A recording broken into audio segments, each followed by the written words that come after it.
Don't know if there are people waiting in a waiting room. There we go. There's Stephanie. All right, they're coming in.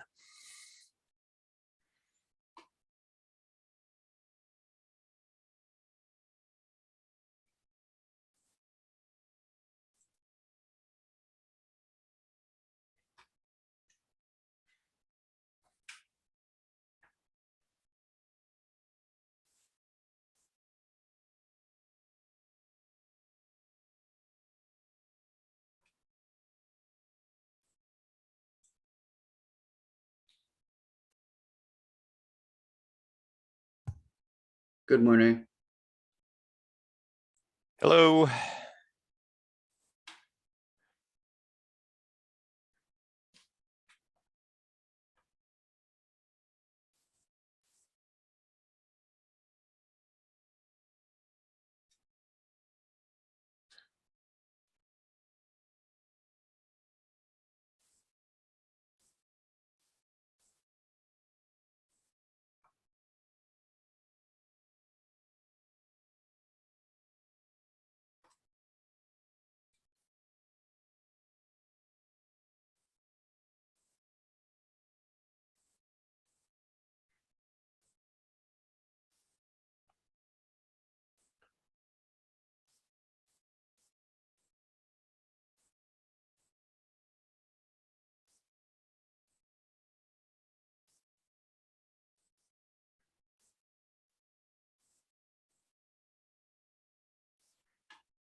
So Tracy's having a little trouble getting into the room, so I'm going to resend her invite link.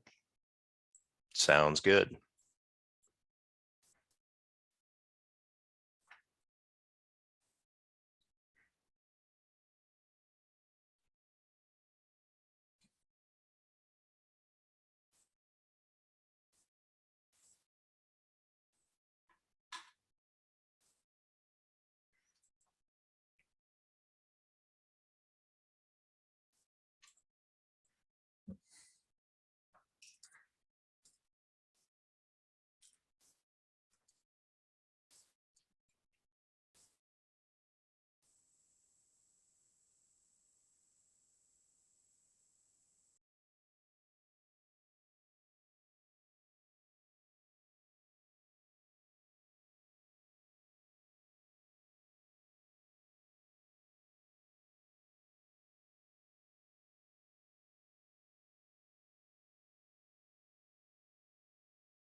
All right, so we are at 9 a.m.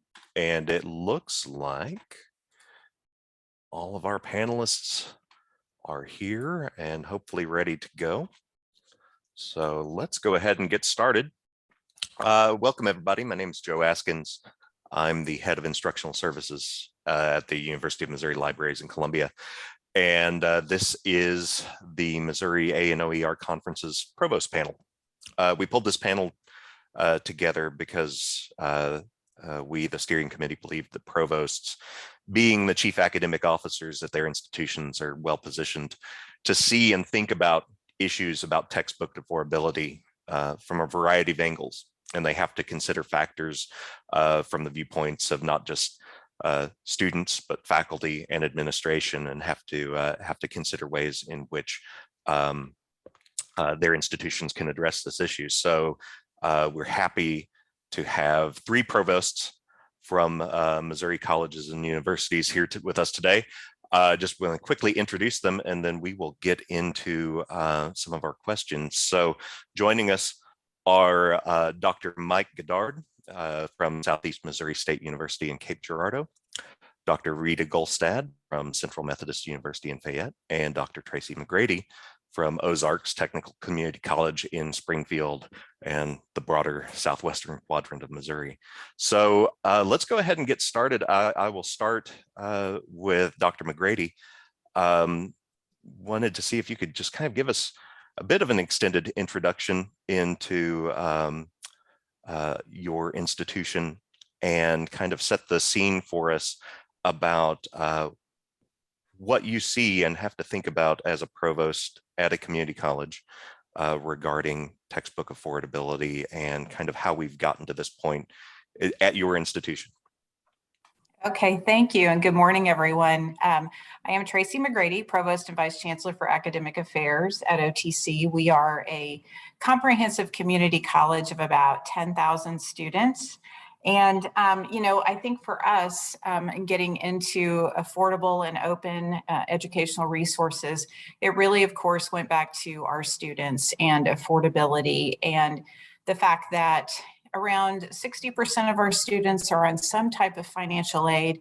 And we know that when our students don't succeed, it is almost always traced back somehow to finances. And so as we kept seeing textbook costs rising, and I know I was previously a faculty member at OTC, and I know I would get very frustrated at times when it seemed like, the new editions of a textbook would come out with very few changes, maybe just a few picture changes or something like that, but the cost would always go up for students.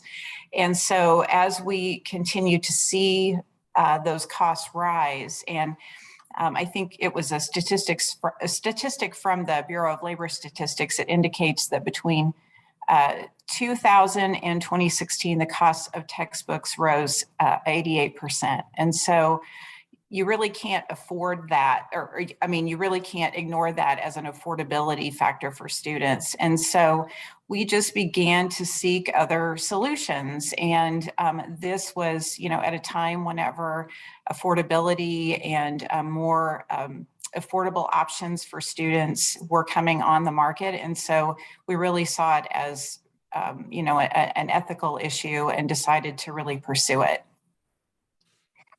Great, thank you. Dr. Gulstad, I am going to send the same question over to you next. I did realize that my coffee kicked in. We got straight out of the gate going here, and I need to remind everybody that we are going to ask for questions from the audience. So as you think about them throughout this hour, feel free to enter those into the chat and the Q&A box. And also just want to remind folks that we do have live captioning available during this presentation that you should be able to toggle on and off throughout the session using your Zoom settings. And this is, as you probably noticed, this is being recorded and will be provided on our conference website. So I wanted to make sure that everybody knew about those. But Rita, I'll hand it to you next. Same question, a little bit about your institution and kind of what you've noticed in recent years. Sure. So Central Methodist University is located in rural Missouri in Fayette. We have close to 50% of our students are Pell eligible, very similar to what Dr. McGrady was saying. And so textbook affordability has been very important for us in ensuring that our students are prepared.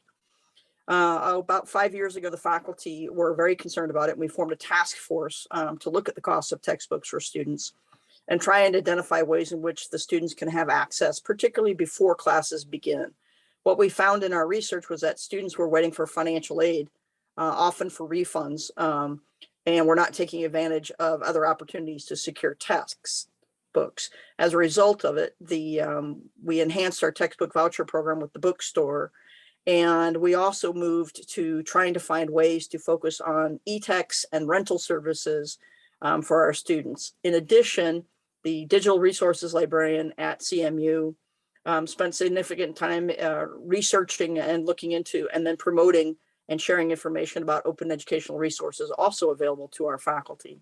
And so to date, we probably have around 15 or 16 faculty who are actively using OER resources effectively for us. And to us, it's just that the cost of the textbook is so prohibitive. And one of the things that we have done to try to create equity is, of course, we have the Digital U initiative.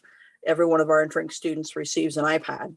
And so moving forward with having electronic access to textbooks that were affordable, whether it's an OER or through a digital rental type system, was also very important to us for our students to have that at their fingertips and able to use it in the classroom as needed.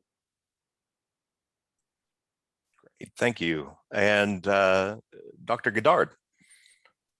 Yeah, thanks. Good morning, everyone, and thanks, Joe, for moderating this session. Yeah, at Southeast Missouri State University, we're a regional public comprehensive institution with about 10,000 students, ranging from obviously a variety of different undergraduate programs, but also a variety of master's degree programs as well. For us, in terms of the A&OER initiatives, we're relatively new to the game, but what we're not new to is the textbook rental space, which has been in place here at the university for a couple of decades now. So for any course, it's $35 plus tax for a textbook rental, assuming that those are available for that particular course. But for us, when we look at it, I mean, not too dissimilar from what Tracy and Rita described here at Southeast, we have about 50% of our students who are first gen, about 42% to 43% that are Pell eligible. And then when we include our students who come from a historically underrepresented group, that makes up about 2/3 of our student population. So when we look at these initiatives that we're trying to really ramp up, and kudos to some of my folks who are within academic affairs who are really doing the heavy lifting on this, in particular, Stephanie Hollum, who's one of our faculty members in the library, we really look at it as an equity issue. So we know that our students have decisions to make. We know that a very, very high percentage of our students work, either part-time or full-time. Greater than 80% of our students engage in that. And so they have decisions that they need to make on a day-to-day basis. And so we don't want it to be a decision point in terms of whether or not they can afford a textbook or instructional materials for a given course, or whether or not they can go to the grocery store and buy food to be able to eat for the week. So for us, we want to make sure that we level that playing field to the best of our ability, provide those affordable, open educational resources for our students so that they can engage fully in the course material to be able to be as successful as possible as they navigate through their degree program here at Southeast. All right, thank you very much. We have our set of questions here that I've worked through with our panelists. I'm actually going to jump from this first one to kind of the third one we had discussed, and we'll come back around to the second one. I was kind of curious, Mike, in your role as provost, how do you see your role as being important in advancing this? And specifically, kind of how do you use your position to identify people within your college and university who might be well positioned to work on these matters, to assist you and to take on some of these initiatives, whether it's people from the library, people from the bookstore, faculty? How do you look at the team of faculty and staff, and even looking out perhaps even to students, to identify people who you might call on to help you work through these matters? Yeah.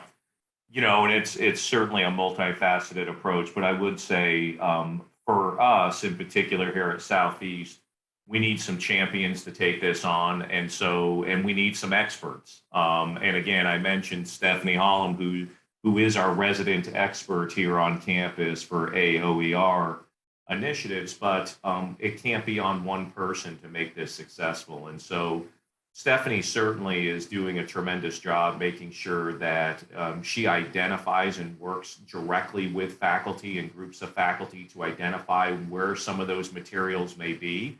But then we also have our Center for Teaching and Learning.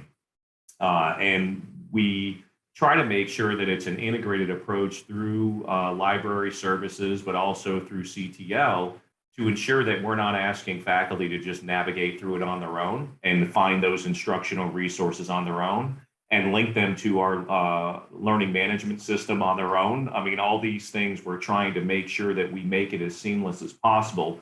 Again, we're relatively new in this, but one of the things that we're working on right now is to find those faculty champions within our academic programs. And so we're in the process right now of identifying, 5, 6 faculty across different academic colleges to really then kind of promote this amongst their colleagues because they've lived it, they've done it, they're currently doing it.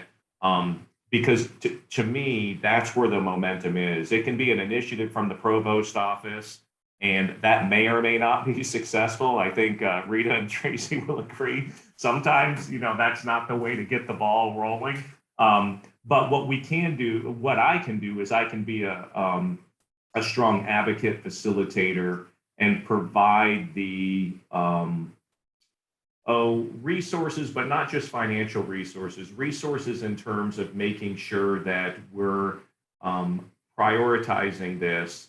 And one of the ways that we've done it at Southeast is we just went through our strategic action planning process. And so a big component of what we're doing in our new strategic action plan is making sure that we do take an equity-minded approach to everything that we're doing with our students.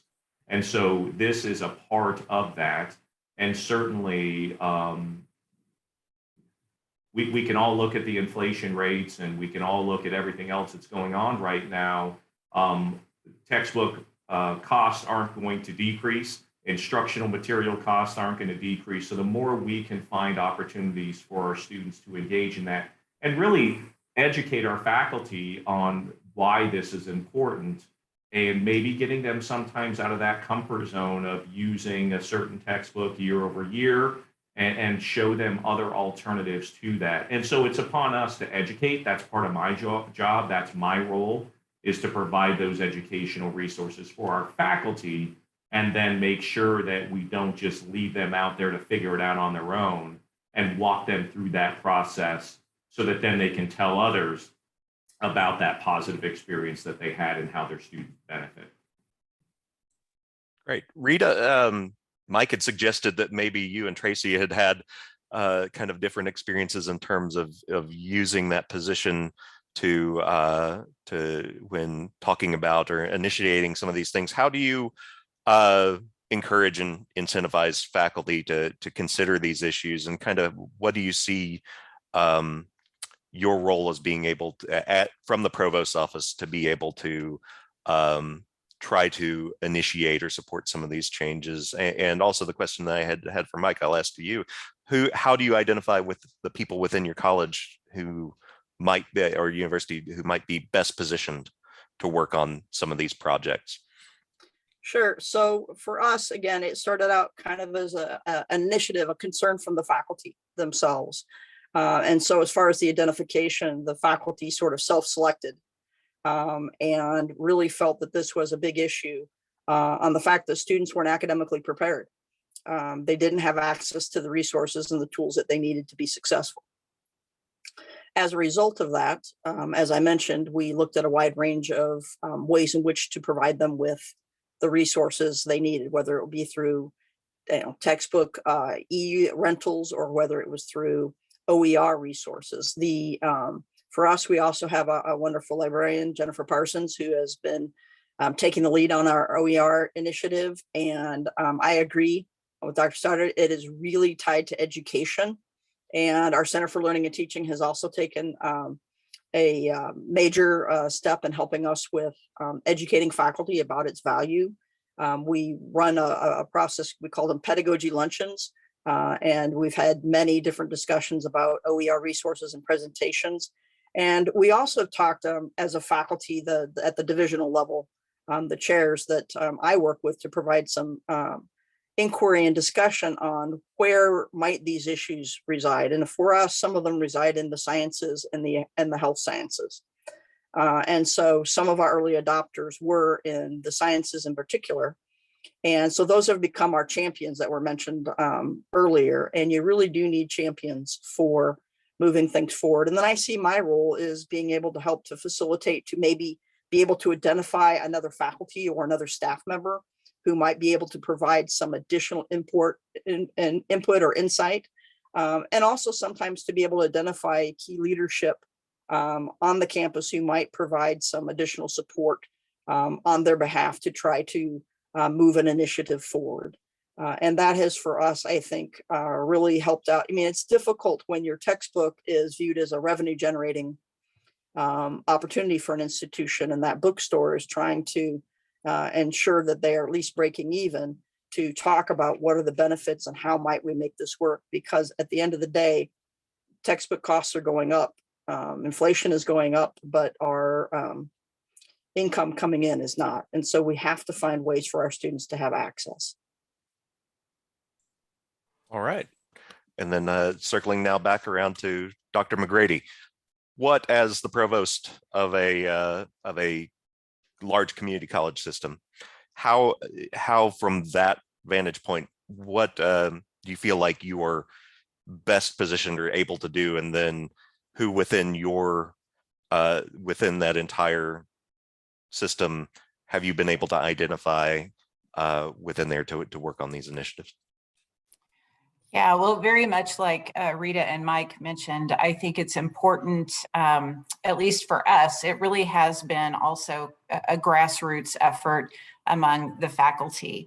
But from my position, I think probably the best thing I can do is just continue to make it a priority. You know, we have so many competing initiatives, and so you don't want something like this to become a victim of initiative fatigue. And so really our approach so far has just really been to support those who want to engage in the work. We've also focused on high enrollment classes where we know we can make the most substantial impact. But I would also echo what Mike and Rita said about the support systems in place. We are very fortunate. Our college director of our Hammer Library, Sarah Fancher, has really taken this on. She is our resident expert in open educational resources. And so she's been a great resource for faculty to, help them navigate this world because there is so much out there, and it is an education imperative for the faculty because they don't know what all is available. And so she has been a great resource. Our Center for Academic Innovation has also been a great resource. And as Rita alluded to, we have actually also been very fortunate to have a supportive bookstore. We run our bookstore as an auxiliary service. And so up until a few years ago, the bookstore was expected to give a certain contribution back to the college each year. And just as a college, we have agreed that we need to move away from that model and really relieve them of that pressure. And so they have become really important partners for us, and we're very, very fortunate. And so for institutions who are just starting out with this, I would encourage them to really see what they can do to partner with their bookstore staff, because they have been absolutely phenomenal for us in this process. Great, thank you. So now circling back for the panel, going back to kind of the question that I was initially intending to ask second, is to kind of go into a little bit of detail about some of your early experiences trying specific, if you do have initiatives that you had in place, kind of how you plotted those out and kind of what you were hoping to see from them, and talk a little bit about successes that you've seen, as well as some of the challenges that you've potentially encountered, and however you want to define those challenges. Are there things that seem to work well, or things that you went in trying, hoping to see a lot of change, and maybe you didn't see the results that you were expecting? And so, Tracy, since I have you there already, I'll start again with you. Are there specific examples that you can either point to at the department or program level, or generally that you think have worked very well up to this point at OTC, and what are maybe some of the setbacks or things that you're still having to work on and work through? Yeah, so we have had a lot of success. As of last spring, our average cost of textbooks dropped to $53, which still not really where we want it to be, but definitely moving in the right direction. We do have our auto access program, which is, again, a very big part of this, where students do have those course materials loaded into course sites on the very first day. That has saved students about $5.5 million since 2018. And that translates into a savings of about $70 per course. As of last spring, we had 27 courses that were using OER exclusively. And so we know in just a couple of semesters, we've saved students around $186,000 in course materials costs. So we have a slate of courses that are being developed now, some general education courses, again, those high enrollment courses, and we've had some faculty in those areas really embrace OER. And so they are in the process of developing those courses now using strictly open educational resources. So we're very excited about all of that. I think challenges, there is still a lack of awareness. I think that sometimes faculty are interested, but they don't know really where to start, or probably more frequently, it's just that they don't feel like they have the time to commit to really revamping a course using A&OER. Also, sometimes we have courses that really rely on those publisher ancillaries, and they haven't been able to find a comparable open resource to use in place of those. We've also had some really nightmare experiences with our auto access program where technology fails, especially in the first week of classes. And that's becoming more and more rare, but when it happens, that can really be a big challenge and really kind of put a bad taste in everyone's mouth, the faculty and the students who have to go through that. We also have sometimes we find departments are really split. We have some faculty and departments who are really willing to adopt A&OER resources, but also some are not. And so we find our department chairs and deans really wanting to be respectful of that academic freedom. So that's where I really feel like as much as it can be a grassroots effort, I don't think it needs to be a top-down initiative at all. I think more successes are seen whenever you just go with those early champions and those early adopters and then let them spread the word, kind of as Mike alluded to earlier. Great, thank you. Rita, how about you? What seems to be working well, and what are the things that you still feel need some work at CMU? Sure. So for us, I think one of the biggest successes we had was with the bookstore. Like Tracy mentioned, that relationship is so important. And our bookstore was able to find ways that we can get digital e-rental copies that tend to be around $30 a semester for our students for the vast majority of the texts. And it really has helped lower that cost for students, and it can be loaded onto their digital bookshelf right off the bat. So they have it on that first day. And so I think that's probably been one of my highest outcomes from the initiative from the task force. I also will say that the adoption of the faculty with the use of OER resources, particularly in the sciences, has really been helpful. And we have the early adopters like everyone else does, but they're also sometimes our champions. And, one of the faculty, he sent me a quote and I just thought, so this is a chemistry faculty, Dr. Tiger Gordon, and he says that students have very good success using textbook for chemistry from OpenStax, and that they even have access to free and open online homework. He says he doesn't know if the students read it any more than they ever have, but it's a tremendous resource that they have free for them to download and keep on their iPad.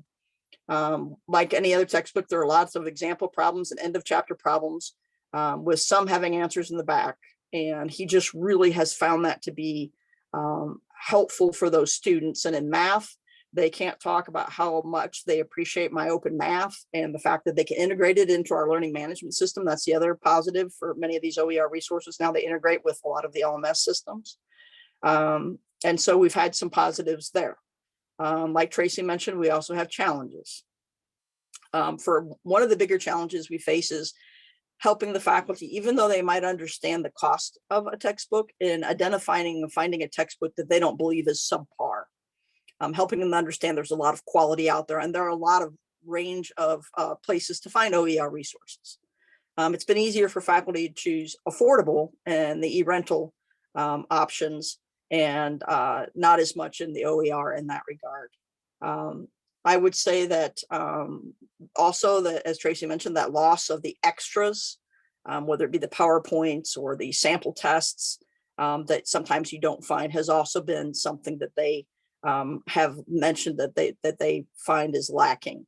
Overall, I'd say that for us, one of the bigger challenges for the last couple of years is just we've kind of had to redirect our efforts, and we've lost our direction on trying to focus on OER in particular, and have only recently in the last 6 months or so refocused again, finding time to move ourselves away from trying to deal with pandemic planning and focus. And I think earlier Mike mentioned strategic planning, and this is an important strategic initiative for us, because that equity and affordability is part of what we started with the Digital U initiative, and we plan to continue that as we move forward.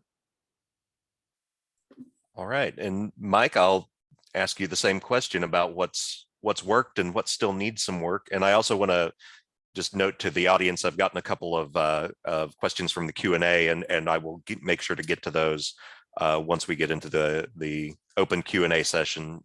So I see those and I will get to those. But yeah, at CMO, what's working, what still needs some additional TLC? Yeah, so I mean, I think for us, I mean, not too dissimilar to a lot of the things that Tracy and Rita just mentioned is, you know, we initially started our efforts and we really just talked about OER, and then we shifted pretty quickly to start to talk about A&OER to kind of have faculty have a slightly different definition of what we're really talking about. And I do think that that helped us along the way. Like I said, we've had textbook rental for a long time here at the university, and that's made it affordable. However, I think to Rita's point, sometimes the convenience gets taken away for faculty when they go into this new world of A&OER, and they lose some of the ancillary materials that are provided by certain publishers, and they're used to that. And so it's kind of reimagining what can be in terms of the pedagogical approach sometimes with the instructional materials that you're using. And again, that's an educational process. So again, that grassroots effort, making sure that we have faculty who have had positive experiences, being able to share that with others.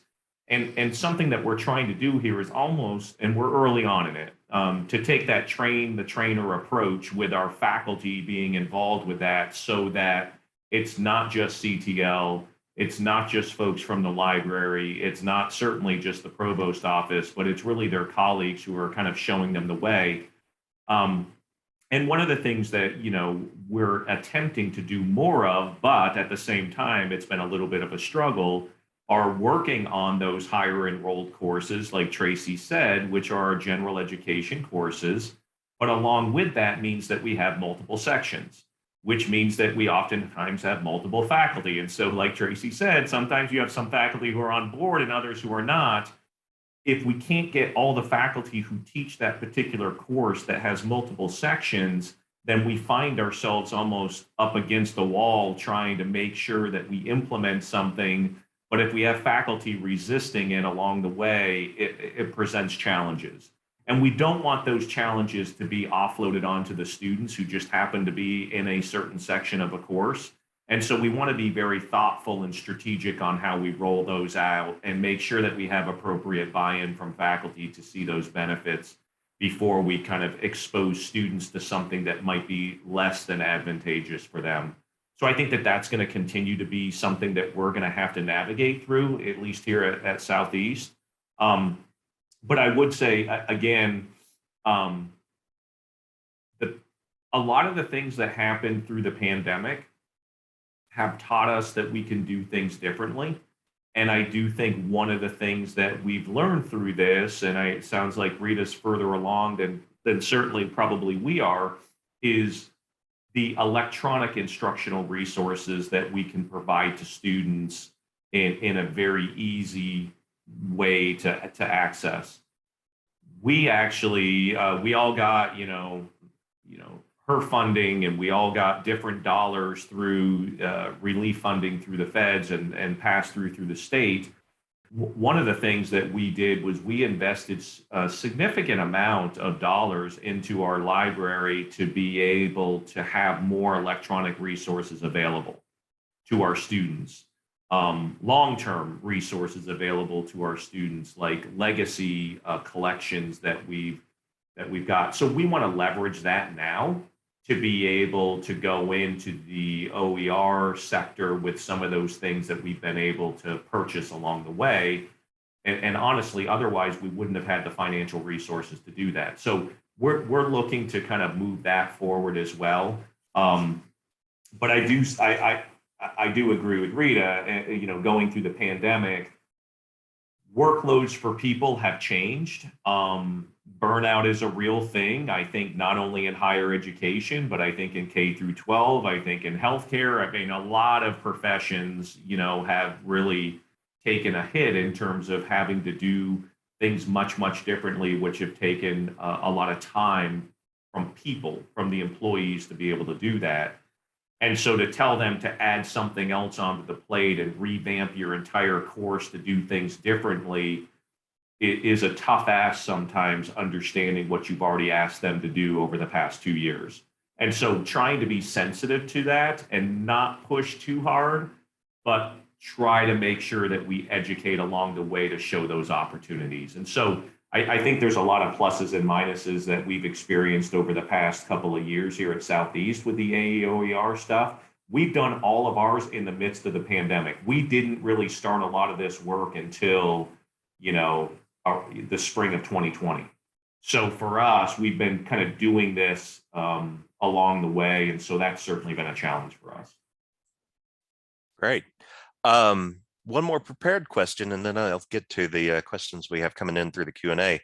Just really briefly, what types, as you've been going through trying some of these initiatives and projects and exploring these new options, what types of metrics and indicators do you like to see, or that you are asking potentially faculty or the bookstore to present to you to determine whether or not these programs are successful, that you're actually seeing an impact that you would hope to see?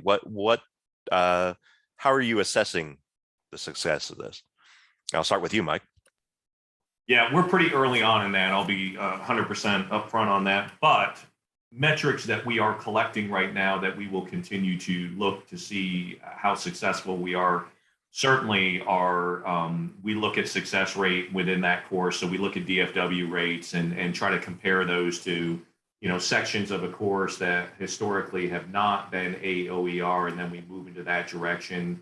So certainly we look at that. We look at success in subsequent courses. So if it's a prereq for another course, how does that kind of translate into their success as well? And then certainly overall, looking at the retention and graduation rates of our students who have been involved in an A&OER course. One of the things that we're also looking at so that we can help ourselves track these is we're a banner institution, which probably others on this session are as well. So we're looking to create an attribute within our courses to kind of tag it as an A&OER course, so that students know it on the front end that that's a course that's going to be affordable when they're signing up for it. And then also for us to be able to track it on the back end, to be able to kind of pull data pretty easily through institutional research to kind of look at some of those metrics that we want to look at.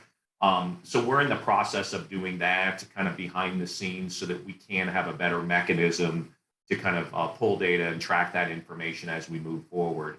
And then lastly, I mean, I think a metric that we can't ignore, and certainly as provosts, we can't ignore is how faculty are perceiving the success of that as well. And so that might be a little bit more subjective and not quite as objective, but we still need to look at that aspect of things as well in terms of a metric of success, how the faculty are perceiving it, and do they revert back? So if they go through this process and they you know, revamp a course and everything, and they try it for a semester or two, and then we find that they revert back. Why do they revert back? Is it because of convenience, or is it because that they didn't see the same level of engagement with their student, the same level of success that they have historically seen when using a more traditional textbook or whatever that might be? We want to be able to collect that information as well and not lose that part of it, because they are the experts in the content in which they teach. And we are simply trying to be facilitators and provide the appropriate resources. I always say, if our faculty are successful in terms of what we've asked them to do, then typically our students will be successful. So we don't want to lose sight of that. Rita, what kind of information and stats and numbers do you like to look at, or that you want to see as you're going through this? Sure. So I really liked Mike's idea about tracking the individual courses. So I might steal that idea to try to do something for us as well. That was a great idea. Some of the things that we're doing are a little more basic. We're tracking the average cost of textbooks. We're looking to see if there are you know, classes or courses that still don't have e-versions or are not using OER. I track the number of faculty who have adopted. For us, we have some faculty who have adopted an OER supplemental materials, but perhaps not a text. And so working with them to try to help understand why that decision was made. We actually do a survey of our faculty every semester. One of the questions of that survey is, are the students academically prepared and ready? And it includes information about textbook. And so we can track that information to see if that number is increasing. And it has been slowly increasing semester over semester since we've started our initiatives. And I also think it's important that you visit, you know, qualitative data is important from faculty, but it's also important from students. And so we have not yet done so, but one of the goals that we have come up forth with is to also survey our students on OER and their experience with them in their classes. And one future thing that as a provost I'd like to do is I'd like to actually take a look at student success rates in courses. While grades are not necessarily assessment, it does help you understand if you've created a barrier for student success, and to do a study of the courses that are using OER to see if there's any differentiation in the student success rate or if we've created a barrier course. All right, great. Tracy. Well, I think that Rita and Mike have answered that beautifully, and I don't have a whole lot to add. We're looking at a lot of the same things. We are still relatively early, except that we have been tracking more just the amount of money, the savings that we are, that students are enjoying as a result of this. But we're looking at the same things in terms of, our students learning? Are they staying in the class? What is their level of engagement? It's really interesting. Just a personal anecdote. I actually do teach a course online for OTC, and I use it's part of the auto access program. The course materials are loaded into the course on day one, and students have access to them. And in all my years of teaching, I have more students talk about how much they enjoy this textbook. So I don't know if it's the textbook or if it's just the fact that they really are engaging with it and they appreciate the fact that they have it on day one and they're able to engage with it the whole semester. So not exactly sure what to attribute that to, but we are seeing, I mean, you know, really good students really do seem to appreciate, and in the very early statistics that we've collected. Interestingly enough, we're seeing a lot of success in our science classes that are using OER. And so I think that that's a really interesting development. That's probably something I wouldn't have expected to see immediately, but that's an area where we really are seeing it. And I'm kind of wondering if sometimes it's, those textbooks tend to be a little more expensive. And by having those loaded in the very first day, I'm wondering if that really does help with students, just again, the preparation, they're able to access day one, whereas maybe that's a textbook they would have put off buying, on down the road. So a lot of the same types of things, but I'm the same way as Rita. I'm learning some things here that I'd like to steal. So yeah, it's great to learn from other institutions as well. Hey, Joe, can I jump in real quick? Go for it. And yeah, I love this conversation, and I always love getting to talk to Rita and Tracy anyways. And so we've become good colleagues along the way over the past few years. But I will say this too, the other benefit of A&OER that, we talk about internally with our core group who, is very passionate about this is textbook rentals are great in a lot of respects. They're affordable, they're great, but after the semester, you got a couple of days and you better hand that thing back in, whatever that thing is. And then it's gone. And if there's a subsequent course where that material is really kind of critical to have at your fingertips to review, you don't necessarily have that access anymore. It's gone. And so, and it's the same thing if you buy a textbook, if you sell it back because you need the money and, and that's the way it is. And that's the way I did it. I remember, this is decades and decades ago, but that's the way I did it as well. With OER, that material is there. It's accessible for students in subsequent semesters for other courses where going back and reviewing that is going to be important. And so when we look at student success, that's something that we can't lose sight of is the access that students have after that course is completed and done.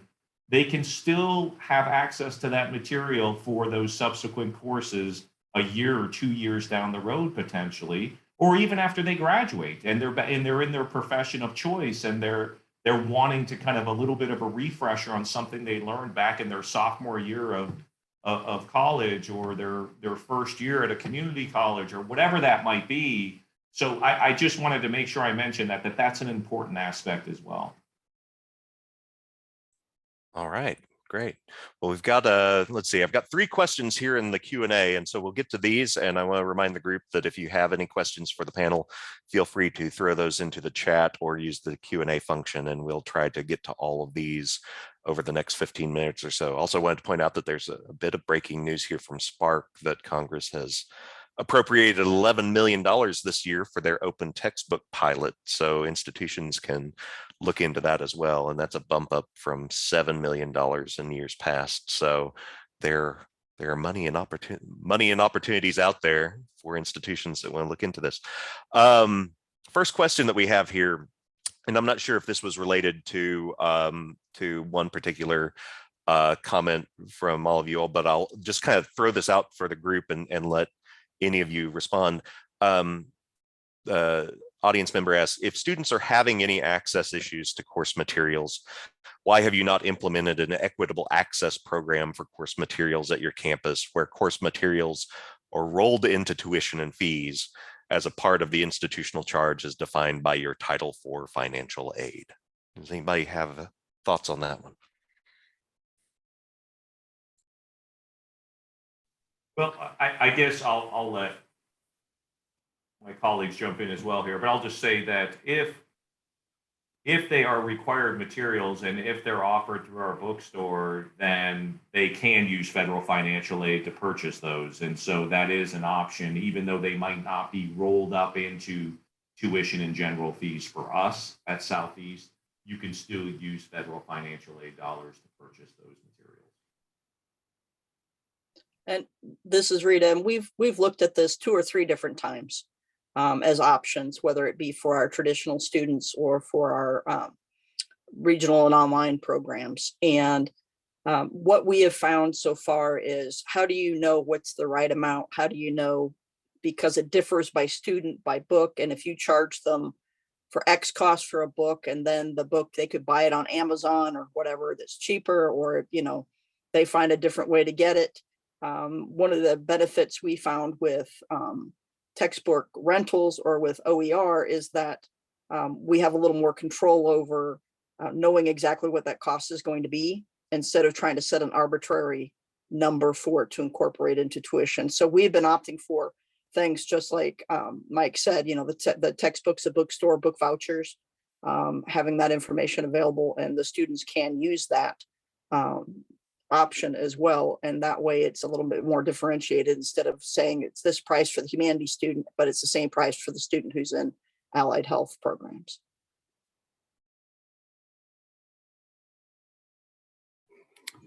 Yes, and I would say exactly the same thing. Our students do. It is something that we have considered, and we are looking into actually actively right now. But our students are able to use their financial aid. They can charge their materials at the bookstore for a period of time each semester while they're waiting for that financial aid to come in. And so same thing as Rita. I think we're just really interested in knowing and kind of having some control over what those costs are, so that we aren't approaching it in maybe a little bit more of an arbitrary manner. But it is something that we're looking at, and something that is under active consideration at this point. All right, great. Next question we have here: is it time or familiarity with published textbooks that keep faculty from using OER? Do contracts with publishers make it difficult for campuses to scale up their OER programs? Well, I think the first question, is it time or familiarity with materials? I think the answer is yes. It's both of those. I think it is quite a bit of a time factor, certainly, especially if you are really going a full overhaul, something that would require a full overhaul of a course by adopting OER. And so, that's a pretty significant time commitment. And we do try to incentivize that on our campuses by recognizing that time that's spent and compensating appropriately. But then it also is, it's like Mike alluded to as well. I mean, right now, especially, there's a lot of burnout, and by taking on just one more thing, it just feels sometimes overwhelming. And so it's just, the easy button, I guess, in a lot of ways, to go with what you already know. And there's, I can understand why that would be the case. So yeah, I think both of those, are definitely a big factor. And I would agree with Tracy. And one of the things we really haven't talked about is someone has to be out there creating this OER content. And our faculty, of course, are just adopters of the OER content. And we've had a couple who have said, they have an interest in it, but again, there's no time. By the time you're through completing your responsibility as a faculty member, the hours left in the day, particularly just now coming out of the pandemic, they're tired. And it's, still something that for me, it's important. And I've been trying to encourage and find ways to maybe support that as a provost, if there's interest, whether in course load reductions or in something to help add to what is already out there.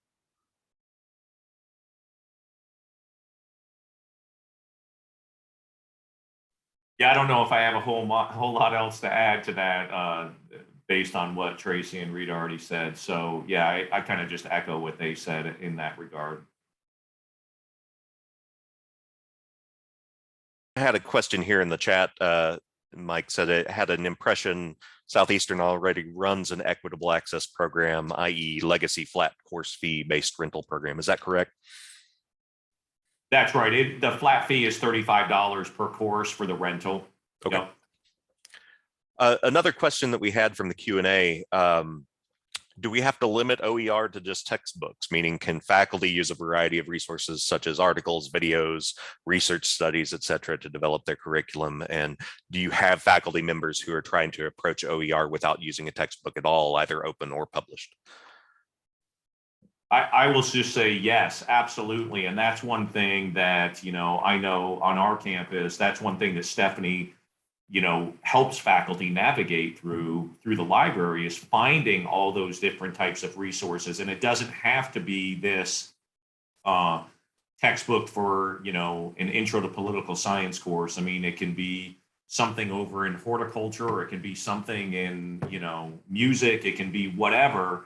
But yeah, I mean, I think that is exactly the type of flexibility that we want our faculty to understand, is it's not just an electronic textbook that is open access, but it's all these other materials that you can build in. So for us, that's why we're really trying to integrate the library and our Center for Teaching and Learning, because our Center for Teaching and Learning can then take all those materials and work with our faculty on making sure that they're on we use Canvas here. So making sure that it's all integrated through the Canvas page for that particular course for that faculty member, and not having our faculty have to kind of create that all on their own and making all those links and so on and so forth. So yeah, absolutely. I think that's an excellent question, and something that certainly I think we have to do a better job educating folks on. Yeah, I'm just going to echo agreement with Mike. I mean, it's the same thing. Of course, we would encourage that. Any opportunities, and sometimes the current events and current information is important as well. Yeah, and I would say the same thing. I mean, there is so much out there that can be curated, and a lot of our faculty have a lot of fun with that. I mean, have a lot of creative, it allows them to really be creative in what they choose and how they build those courses then, and does give them, as Mike said, a lot more flexibility. So yes, we definitely encourage that. Received a question here that I think is probably a follow-up to that first question about the equitable access and that idea of rolling the cost into tuition fees. The follow-up would say here, just clarifying, equitable access would be thinking of it in terms of a flat rate per credit hour, like all of your other fees, like health insurance, tuition and fees per credit hour, like other subscription services. So thinking about it in that term. So I don't know if that clarifies things or then gets you thinking about that as a potential model. Don't know if there are any additional comments there.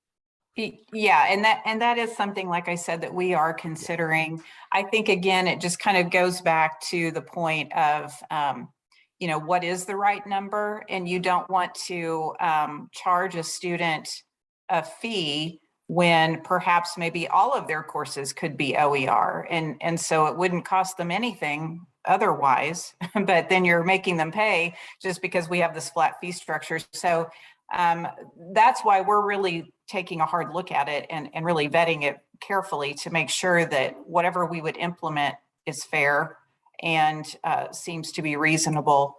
So again, it's right now, I like the model we have, because we do have a little more control and we can know what the actual costs are.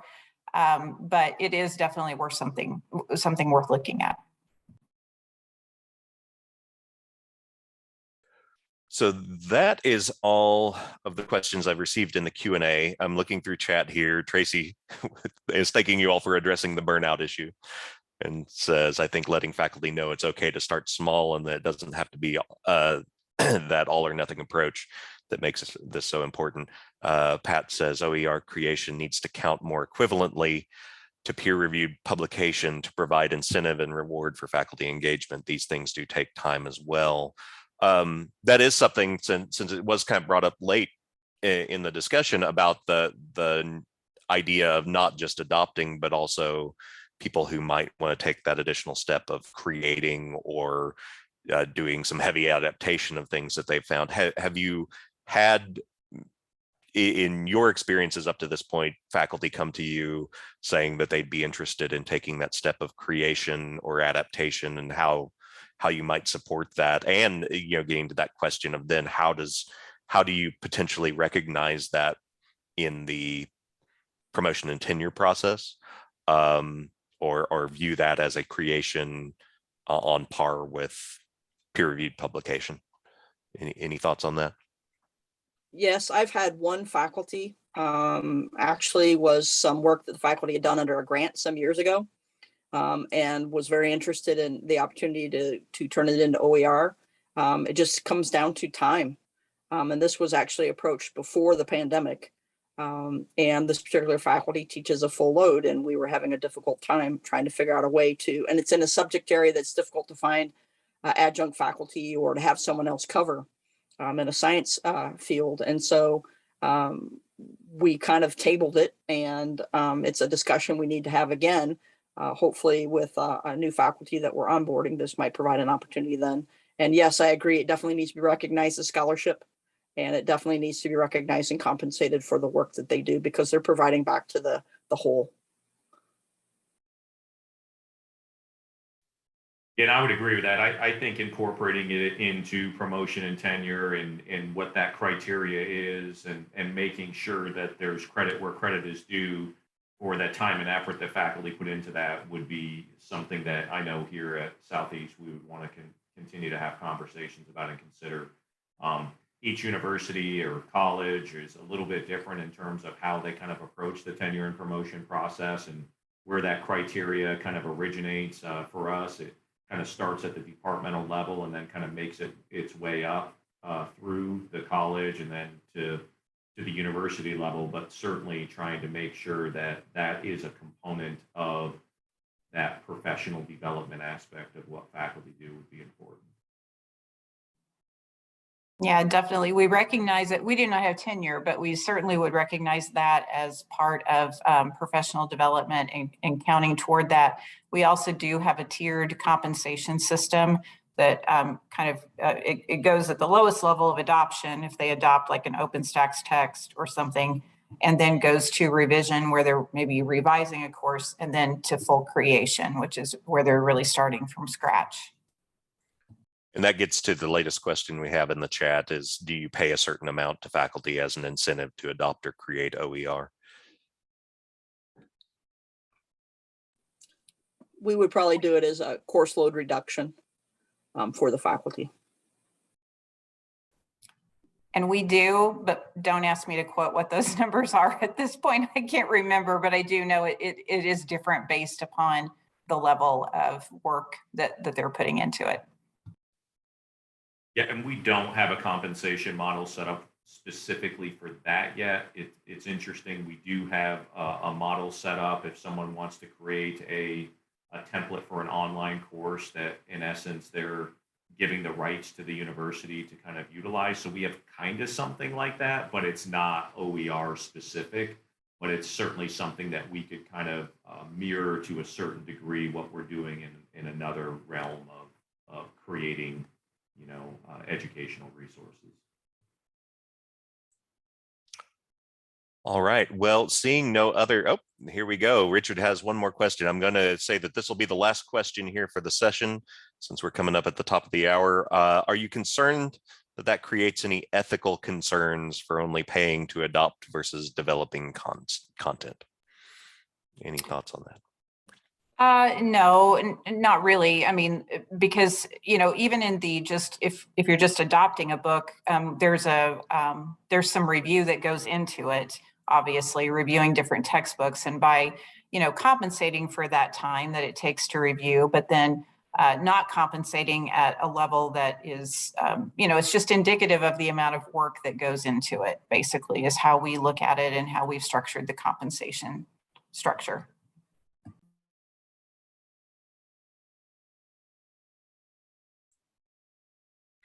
All right. Well, that's probably a good stopping point because we are at 10 a.m. Central Time. So thank you all so much for joining us today. I think that this has been a great conversation, and I hope that our attendees have learned a lot and that these are conversations that they can continue with their provosts, or if we have attendees who are provosts, that they can think about and perhaps reach out to all of you all, the panelists, to continue these discussions and share ideas. Just want to let everybody know that the next session in our conference. We'll start at 11 a.m. Central Time today. It's Introducing Lantern, a multi-format OER publishing tool is the title of that presentation. So again, big thanks to all three provosts, and hopefully we can pick up this conversation next year or sometime down the road to see how things have developed at each of your institutions. And we look forward to seeing how all of these initiatives and attempts to address these issues progress. Thanks, Joe. Thanks, Tracy. Thanks, Rita. Thank you, everyone. Thank you.